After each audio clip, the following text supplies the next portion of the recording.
மலருக்கு வாசம் உண்டு, கொடிக்கொரு கிளையும் உண்டு, எனக்கென்று என்ன உண்டு?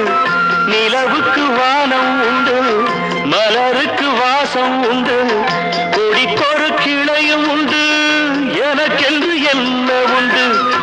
ஏன் படைத்தானோ இறைவனும் என்னை?